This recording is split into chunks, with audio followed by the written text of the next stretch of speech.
Kemarahan Kaisar Langit. Keesokan paginya pihak dari klan Li sudah tiba di bangunan mirip istana Jenderal Wan Sui. Jejak pertarungan yang ditinggalkan baru saja selesai dibersihkan oleh para prajurit dan pelayan. Apakah kita datang terlalu awal? Ucap Li Qing kepada Li Dan. Hahaha, sepertinya demikian. Tetapi ada baiknya jika kita bisa melihat bekas pertempuran, anak-anak kita sudah mulai dewasa sekarang. Pencapaian klan Li benar-benar milik mereka, ucap Li Dan sambil menepuk bahu Li Qing. Kamu benar, mereka adalah generasi muda terbaik keluarga kita, sahut Li Qing dengan tersenyum bahagia. Kedatangan orang-orang klan Li sudah diinformasikan oleh Li Tong sebelumnya. Mereka memasuki bekas tempat tinggal Jenderal Wan Sui dengan lancar, bahkan seluruh penjaga menaruh rasa hormat kepada orang-orang yang berasal dari klan Li. Fan Qi juga ikut hadir bersama rombongan klan Li. Ia mengkhawatirkan Li Tong setelah mendengar kabar tentang penaklukan Jenderal Langit kota Qinghai.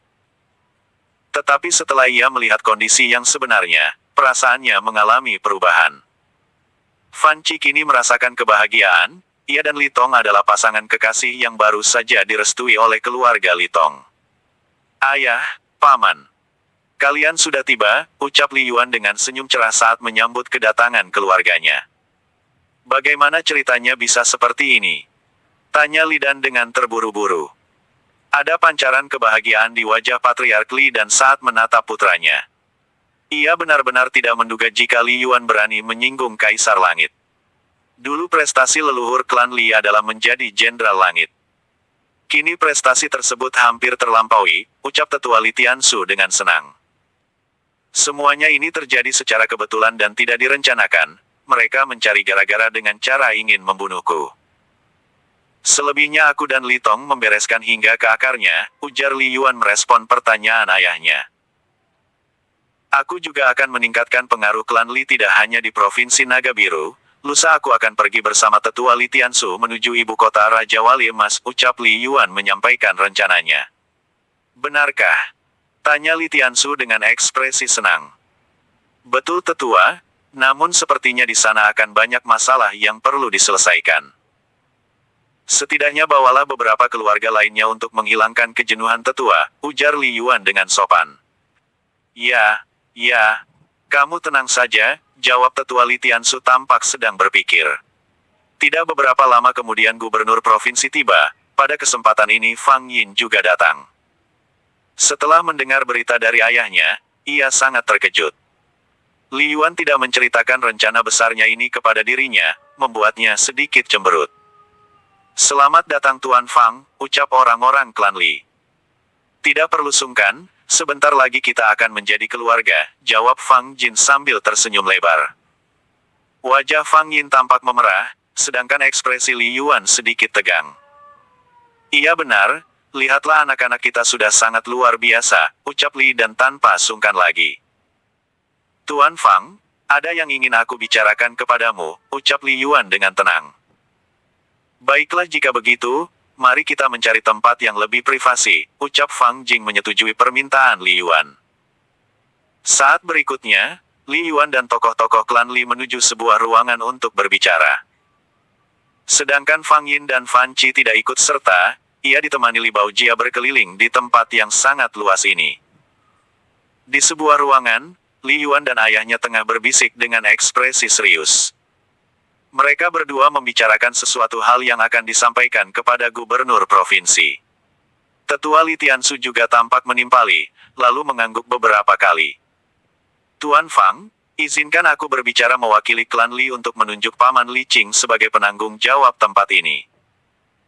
Asosiasi Sumber Kehidupan akan mengatur ribuan tentara serta akomodasinya sebagai pelindung Provinsi Naga Biru. Mereka tetap berada di bawah pengawasan Anda sebagai penguasa wilayah. Secara sederhana bisa diartikan jika Paman Li Qing adalah kepala keamanan Provinsi Naga Biru, ucap Li Yuan dengan mantap. Jika itu masalahnya aku tentu saja setuju, selama otori keamanan wilayah Naga Biru dimiliki oleh orang-orang kita, maka aku akan mendukungnya, jawab Fang Jing dengan mata berbinar. Sebagai gubernur Provinsi Naga Biru, ia tidak menduga jika Li Yuan sudah berpikir sangat jauh. Hal ini tentu saja sangat menguntungkan Provinsi Naga Biru, Dengan dukungan pasukan yang dikuasai secara mutlak maka secara tidak langsung akan mengubah peta kekuatan wilayah Kekaisaran Langit. Adapun tentang kematian Jenderal Wan Sui aku akan bertanggung jawab, aku juga sudah menyampaikan kepada pesan kepada Kaisar Langit, ucap Li Yuan dengan mantap tanpa ragu sedikitpun. Baiklah jika begitu, aku pun tidak akan tinggal diam jika orang dari Istana Langit membuat kebijakan sepihak lagi, ucap Fang Jin dengan senang. Sementara Li Qing tidak bisa berkata apa-apa, dengan pengukuhannya sebagai Kepala Keamanan Provinsi Naga Biru secara otomatis ia adalah pengganti Jenderal Wan Sui. Dalam waktu singkat ia harus mengkonsolidasikan seluruh kekuatan di bawah Asosiasi Sumber Kehidupan, asosiasi yang memang khusus didirikan oleh Li Dan. Dengan dukungan Gubernur Provinsi serta klan Li dan Sekte Laohu, sudah cukup bagi Ayah Li Tong untuk menunjukkan kinerja terbaiknya di masa mendatang. Setelah mengatakan hal yang perlu ia sampaikan, Li Yuan mohon pamit undur diri. Ia dan Li Tong tidak mau ikut campur urusan teknis. Mereka berdua jelas lebih memilih memanfaatkan waktu bersama teman wanitanya. Sementara itu, di kota Jincheng telah terjadi kehebohan yang sangat luar biasa. Peti mati yang membawa jenazah Wang Sui telah tiba. Orang-orang yang mengenal Wan Sui sangat geram dibuatnya. Kematian Wan Sui adalah pukulan telak bagi Kaisar Tang Siji. Kurang ajar, siapa yang berani melakukan hal terkutuk seperti ini, ucap Yang Siji sambil meraung marah. Walau bagaimanapun ia adalah yang memberi penugasan kepada Wan Sui untuk menjadi Jenderal Langit Provinsi Naga Biru. Lapor Kaisar, pelakunya adalah pendekar pedang 3 elemen, jawab seorang komandan pasukan. Apa? Dia lagi? Bola mata Tang Siji melotot keluar, ia benar-benar sangat marah setelah mendengar ucapan dari komandan pasukan. Bahkan ia berpesan, jika Istana Langit masih menunjuk orang selain dari Provinsi Naga Biru untuk ditugaskan menjadi Jenderal Langit, maka ia akan mengobrak-abrik ibu kota Kekaisaran, ungkap kepala pasukan tersebut dengan hati-hati. Setelah mendengar ancaman dari pendekar pedang 3 elemen, membuat Kaisar Tang Siji semakin murka. Aku tidak peduli dengan ancaman murahan seperti itu, ini adalah kedua kalinya orang-orangku tewas di sana. Segera kirimkan pendekar ahli dari pasukan bayangan, ucap Kaisar Tang Siji memberi perintah. Baik Yang Mulia, jawab kepala pasukan tersebut dengan patuh. Para pejabat istana tidak ada yang berani menyela keputusan Kaisar Tang Siji, kondisi seperti ini memang sangat wajar jika ia bertindak demikian. Kematian 2 orang Jenderal Langit memang sudah mencoreng wajah Istana Langit, dalam alasan apapun sulit untuk ditoleransi. 1. Pasukan Bayangan. Di kota Jincheng, puluhan pendekar dari pasukan bayangan atau pasukan rahasia sudah mulai bergerak menuju ibu kota Qinghai. Sebagai pasukan yang bertugas menjaga keselamatan Kaisar Langit, kini mereka diterjunkan keluar untuk memburu pendekar pedang 3 elemen. Kemarahan Kaisar Tang Siji yang sudah memuncak, terpaksa membuatnya mengerahkan pasukan rahasia. Menurut perhitungannya, sekuat apapun pendekar pedang elemen, melawan pasukan bayangan sama saja ia akan bernasib sial. Kaisar Tang Siji memperkirakan jika kekuatan pendekar pedang 3 elemen berada pada ranah yang sama dengan dirinya. Oleh karena itu ia mengerahkan semua kekuatan pasukan bayangan untuk membunuh pendekar pedang 3 tersebut. 1. Sekitar 30 orang dengan aura yang menakutkan telah berada di atas perahu terbang menuju kota Qinghai. 10 orang pendekar ranah suci serta 20 orang lainnya berada pada ranah pendekar langit. Sebagai pasukan terbaik yang menjaga keselamatan Kaisar, keberadaan mereka sangat dirahasiakan. Kini untuk pertama kalinya mereka diterjunkan untuk menghabisi seorang yang merupakan sudah ditargetkan. Sejak ditetapkan sebagai buronan Istana Langit, keberadaan pendekar pedang 3 elemen selalu dicari, kini dirinya kembali muncul di kota Qinghai. Jelas hal ini mengindikasikan Provinsi Naga Biru mulai bangkit. Pada saat yang bersamaan, Li Yuan masih asyik menikmati hari bersama Fang Yin. Setelah dari kediaman Li Qing yang baru, ia dan juga Li Tong bersama Fan Qi segera berjalan-jalan keliling pusat kota. Awalnya Li Yuan hendak kembali ke kediaman klan Li, namun firasatnya mengatakan akan terjadi sesuatu yang tidak beres.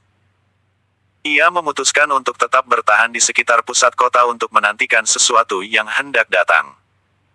Kamu kenapa sepertinya tidak bersemangat? Suara Fang Yin terdengar dari samping Li Yuan. Tidak juga, aku hanya memikirkan sesuatu hal lain, jawab Li Yuan dengan serius. Apakah kamu ada wanita lain? Tanya Fang Yin dengan ekspresi cemberut. 1.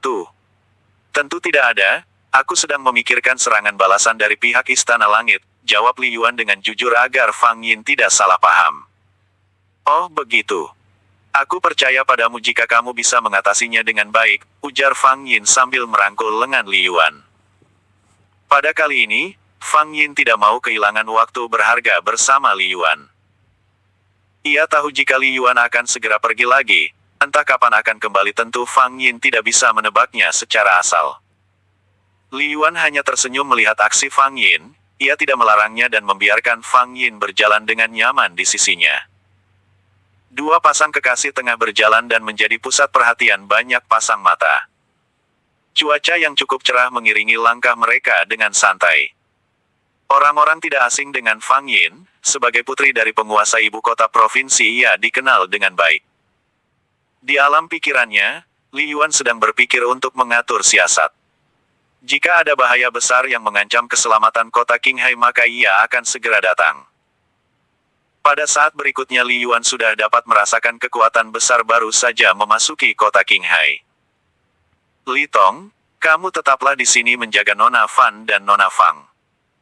Aku ada urusan yang harus segera diselesaikan, ucap Li Yuan tiba-tiba. Baiklah, jawab Li Tong singkat. Li Tong tidak bertanya, ia sudah mengerti jika Li Yuan akan melakukan sesuatu hal yang berbahaya. Setelah menatap Fang Yin dengan lembut, Li Yuan segera melangkah cepat dan menghilang di antara keramaian.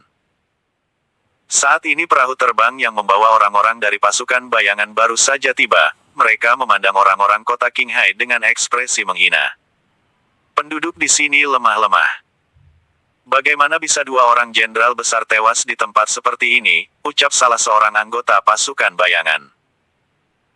Dengan sejumlah 10 orang pendekar tingkat suci saja sudah bisa meratakan kota Qinghai, ditambah 20 orang pendekar langit jelas kekuatan ini sangat menakutkan. Namun tanpa sepengetahuan mereka, kekuatan Sekte Lauhu sudah melebihi ekspektasi mereka saat ini. Apalagi dengan adanya naga biru, jelas Istana Langit telah salah perhitungan. Seorang pemuda dengan serius memperhatikan orang-orang yang baru saja mendarat di kota Qinghai. Li Yuan akan bertindak cepat untuk menghabisi mereka yang bermaksud tidak baik, kali ini persinggungan dengan orang-orang Istana Langit tidak dapat dihindarkan. Dengan karakteristik jiwanya, Li Yuan sudah dapat mengidentifikasi kelompok yang sangat luar biasa kuatnya. Jika itu dulu, tentu Sekte Lauhu saja tidak akan sanggup menghadapinya. Apakah kalian orang-orang dari Istana Langit? Tanya Li Yuan dengan dingin. Mendengar pertanyaan dari seorang pemuda, membuat rombongan pendekar yang baru saja menginjakan kakinya di kota Qinghai menjadi terkejut. Mereka tidak menduga jika kedatangannya sudah ada yang menyambut. Siapa kau? Ucap seorang pria berusia hampir 50 tahunan. Bukankah kalian kesini untuk mencariku? Jawab Li Yuan dengan ekspresi yang tidak berubah dari sebelumnya. Ternyata kau orangnya. Tidak kusangka pendekar pedang 3 elemen masih sangat muda. Sayang sekali harus mati sebelum berkembang lebih jauh, ucap lelaki tersebut dengan seringai kejam. Kematianku tidak akan berada pada orang sepertimu. Bahkan untuk menyentuh sepatuku saja, dirimu belum layak, ujar Li Yuan dengan tenang.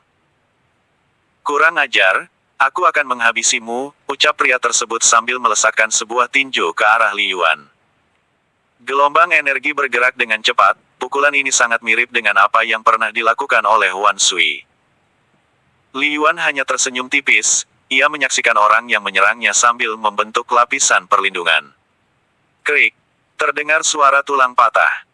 Dalam sekejap, seorang pendekar suci mengalami kesakitan yang tiada taraf. Tulang yang berada di lengan kanannya tampak menonjol keluar, darah segar mengalir cukup deras. Kamu, kurang ajar, teriak lelaki itu meraung dengan keras. Anggota pasukan bayangan yang lainnya menjadi tercengang. Mereka tidak mengira jika dalam pertukaran gerakan yang singkat, rekan mereka mengalami kerugian yang fatal. Li Yuan tidak bereaksi, pandangan masih terfokus terhadap orang-orang di sekitar. Ia ingin membantai pasukan bayangan namun ia tahu efek dari kekuatannya yang bisa menimbulkan kerusakan. Detik berikutnya, 9 orang pendekar suci yang tersisa segera merangsek ke depan. Mereka memandang Li Yuan dengan tatapan penuh kebencian. Aura mereka mengalir dengan kuat, membuat suhu udara meningkat menjadi lebih panas. 20 pendekar langit ikut mengepung Li Yuan dengan ganas.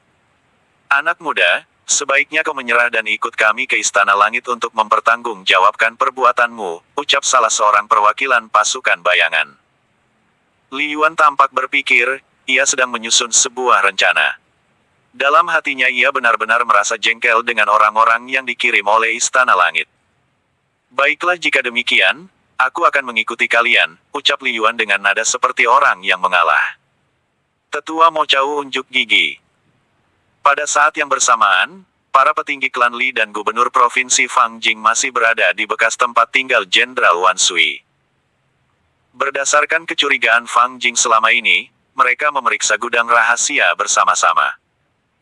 Sumber daya yang selama ini menjadi andalan provinsi Naga Biru ternyata ditumpuk oleh Wan Sui.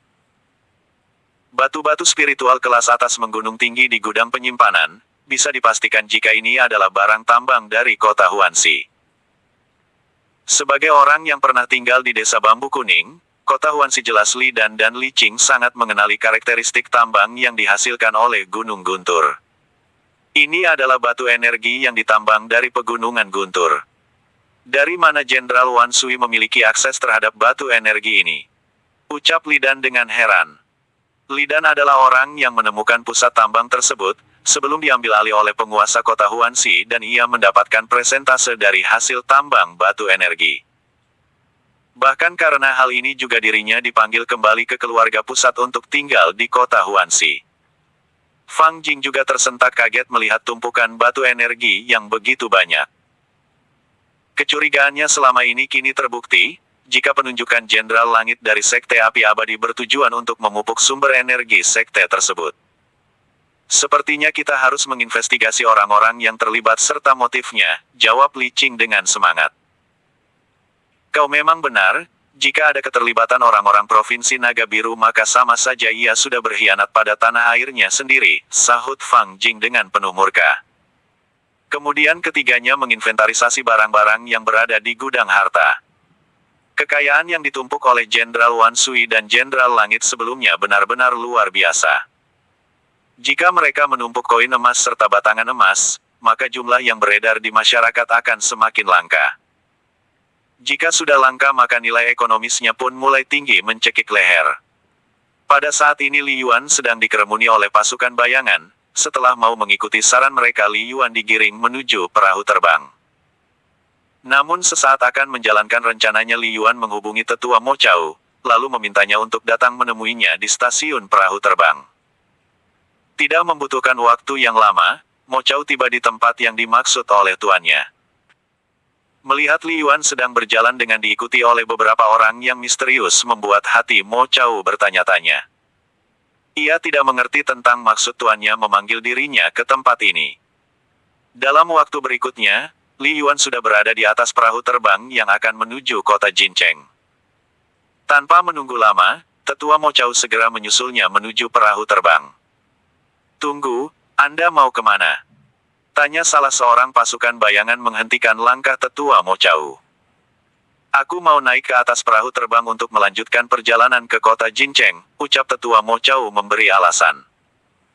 Mohon maaf Tuan, perahu ini sudah dipesan secara khusus oleh kami. Jadi perahu terbang ini tidak melayani penerbangan secara umum, jawab orang tersebut dengan angkuh. Tetua Mo Chao mengernyitkan dahi. Setelah mendapatkan kristal energi dari Li Yuan setahun yang lalu, kekuatan Tetua Mo Chao sudah berada di ranah pendekar suci. Diperlakukan seperti itu oleh pendekar langit membuatnya sedikit tidak suka. Sejak kapan perahu terbang ini bisa dipesan secara pribadi? Bahkan klan Li saja yang sudah memiliki kerjasama dengan asosiasi keluarga Fang masih mengizinkan orang lain menumpang, ucap Tetua Mo Chao dengan nada bicara yang cukup keras. Protes yang diutarakan oleh Tetua Mo Chao telah menarik perhatian beberapa pendekar suci yang mengapit Li Yuan. Segera bereskan orang itu, jangan sampai membuat gaduh, ucap salah seorang pemimpin pasukan bayangan. Baik tuan, jawab seorang pria dengan hormat. Li Yuan hanya tersenyum ringan saat melihat kegaduhan yang dibuat oleh tetua Mo Chao. Pada kesempatan ini, ia sebenarnya ingin juga melihat kemajuan tetua Mo Chao. Menurut rencana, ketua Mo Chao akan membantu Paman Li Qing dalam mengurus keamanan kota Qinghai. Hai! Bisakah kau turun dan berhenti berbuat kegaduhan? Teriak seorang anggota pasukan bayangan dari jarak yang cukup jauh. Tetua Mo Chao menoleh ke arah sumber suara, lalu tersenyum dingin. Ia sama sekali tidak menganggap serius keberadaan orang tersebut. Tanpa basa-basi lagi, tetua Mo Chao segera mengarahkan kekuatannya untuk menyerang orang yang semula menegurnya. Buff! Sebuah tinju mengenai orang tersebut, membuatnya terhempas beberapa meter sebelum tewas dengan luka dalam. Meskipun tetua Mo Chao bukanlah ahli bela diri fisik seperti pada umumnya, namun jika hanya melawan pendekar tingkat langit, ia masih dengan mudah menghabisinya. Sialan, umpat seorang pendekar ahli dengan ranah tingkat suci yang hendak menghampiri tetua Mo Chao. Cih!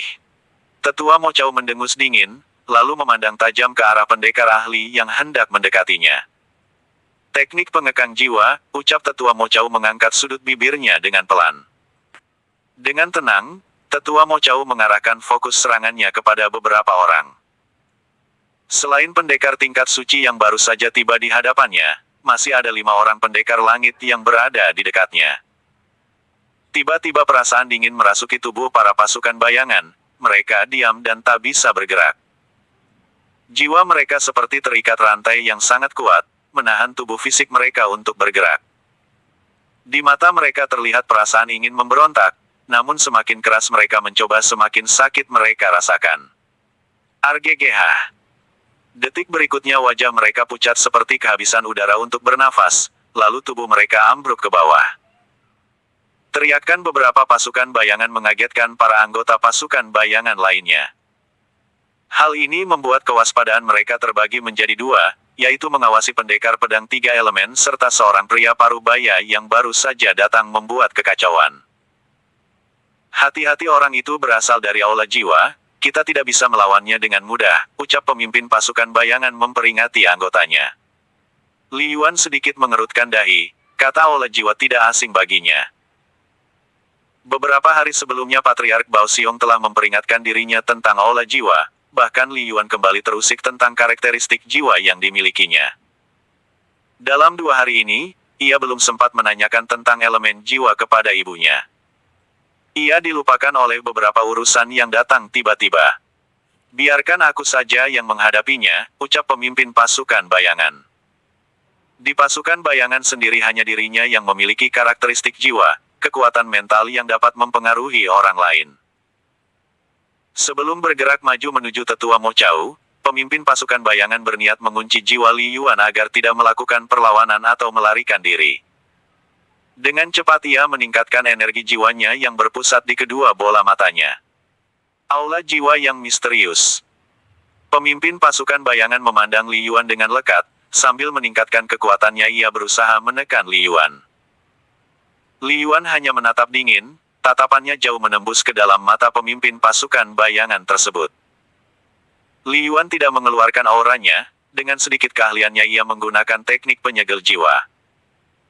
Mendapatkan tatapan dari Li Yuan, pendekar ahli tersebut tampak tersentak, wajahnya berubah menjadi pucat pasi. Dalam hitungan detik, ia kehilangan kontrol atas tubuhnya, bahkan hati dan pikirannya terasa kosong. Ada tatapan tidak percaya di mata pemimpin pasukan bayangan itu, musuh yang sebenarnya adalah pendekar pedang 3 elemen.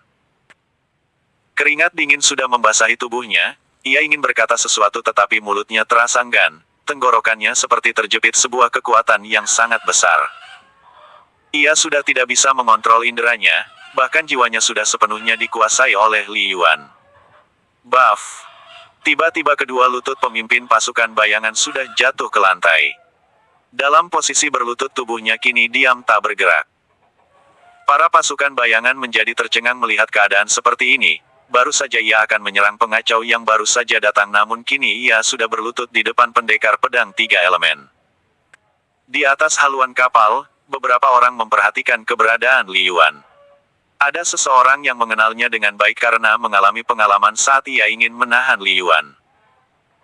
Kejadian itu terjadi 1 tahun lalu, awal dari bencana Xie Haqiun yang merupakan putra dari Jenderal Langit Xie Taizong.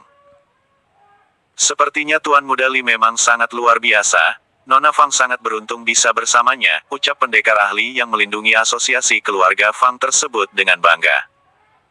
Sementara Tetua Mo Chao terus menjalankan aksinya dengan menyerang para anggota pasukan bayangan dengan kekuatan jiwanya. Teknik pengekang jiwa adalah senjata membunuh yang sangat diandalkan oleh Tetua Mo Chao. Dalam sekali serangan belasan pendekar langit yang tersisa terkapar dengan wajah pucat dan mata melotot. Sementara 8 orang pendekar suci yang tersisa nasibnya tidak jauh berbeda. Kekuatan jiwa dapat melawan pendekar yang berada 2 tingkat di atas pembudidayanya. Apalagi Tetua Mo Chao juga berada pada ranah pendekar suci, jadi dirinya tidak kesulitan sama sekali. Hanya saja setelah ini ia perlu beristirahat untuk mengumpulkan energinya kembali. 8 pendekar ahli tersebut sangat terkejut dengan kondisi yang mereka alami. Sekuat apapun mereka untuk meronta, bahkan bersuara saja suaranya tidak bisa keluar di antara bibir mereka yang terkunci. Dalam hitungan detik tubuh mereka mengejang sebelum ambruk ke lantai perahu terbang dan akhirnya tewas dalam rasa keputusasaan. Li Yuan mengangguk puas dengan peningkatan Tetua Mo Chao. Hanya dalam waktu singkat 29 orang pendekar ahli tewas dengan kondisi mati lemas. Ulah kejam Tetua Mo Chao membuat pendekar ahli pelindung keluarga Fang menelan ludahnya. Ia kembali teringat saat dirinya melayang di udara dan tercekik. Saat itu jika saja Li Yuan tega maka nasibnya tidak jauh berbeda dengan orang-orang yang kini sudah tergeletak. Salam Tuan Muda, ucap Tetua Mo Chao dengan hormat. Terima kasih Tetua, balas Li Yuan dengan tenang. Setelah itu tampak beberapa orang dari asosiasi keluarga Fang menghampiri Li Yuan. Salam hormat Tuan Muda Li, ucap pendekar pelindung asosiasi keluarga Fang.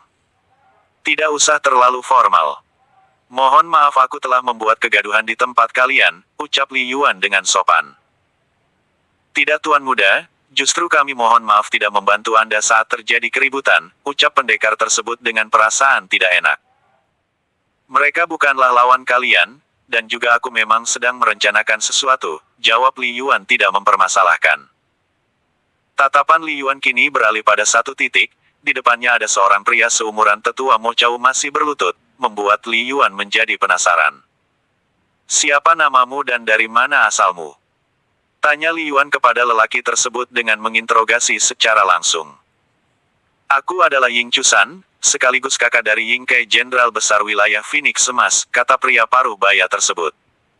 Lalu apa hubunganmu dengan Istana Langit? Tanya Li Yuan kembali. Aku adalah kepala pasukan bayangan yang bertugas untuk menjaga keselamatan Kaisar Langit, jawab Ying Chusan. Apa yang kau lakukan di sini? Tanya Li Yuan. Aku ditugaskan oleh Kaisar untuk membunuh Tuan karena Tuan sudah membunuh 2 orang Jenderal Langit, ucap Ying Chusan dengan jujur. Tetua Mo Chao dan pendekar ahli pelindung keluarga Fang tercengang, setahu mereka keberadaan pasukan bayangan tidak akan bergerak jauh dari sekitar Kaisar. Tetapi demi membunuh Li Yuan, mereka semua dikerahkan melintasi perjalanan yang sangat jauh. Li Yuan hanya mengangguk pelan tanda mengerti, masih ada pertanyaan pribadi yang ingin ia tanyakan terkait aula jiwa namun masih ada orang lain. Tetua, sebaiknya Anda beristirahat dahulu di dalam perahu terbang ini. Setelah itu aku akan meminta bantuanmu untuk mengirim mayat-mayat ini ke kota Jincheng, ucap Li Yuan. Dari dalam cincin penyimpanannya, ia memberikan sebuah kristal berwarna perak. Kristal energi yang sangat lazim disebut sebagai kristal dewa. Melihat benda tersebut, tentu saja Tetua Mo Chao sangat senang bukan main. Dengan kristal tersebut bukan hanya kekuatannya yang pulih, bahkan kekuatannya juga akan meningkat. Terima kasih Tuan Muda, ucap Tetua Mo Chao dengan tersenyum cerah. Iya sama-sama, jawab Li Yuan dengan santai. Pendekar pelindung keluarga Fang hanya bisa menahan iri melihat kemurahan Li Yuan. Sebagai orang yang sudah malang melintang di dunia kultivator, jelas ia mengetahui benda apa yang baru saja diterima oleh pengikut Li Yuan. Keberadaan kristal dewa sendiri sangat langka di alam langit, namun ia memberikan barang tersebut semudah memberikan makanan kepada pengikutnya. Selanjutnya Tetua Mo Chao segera menumpuk mayat-mayat pasukan bayangan ke sebuah sudut perahu terbang. Setelah selesai, ia diantarkan ke sebuah ruangan khusus untuk beristirahat. Tetua Mo Chao diperlakukan dengan hormat oleh orang-orang yang bertugas di perahu terbang tersebut. Perahu terbang tersebut untungnya sudah dipesan secara pribadi oleh orang dari pasukan bayangan, jadi tidak ada orang lain yang mengetahui peristiwa yang baru saja terjadi. Katakan apa yang kau ketahui tentang Aula Jiwa? Ucap Li Yuan kepada Ying Kusan melanjutkan pertanyaannya.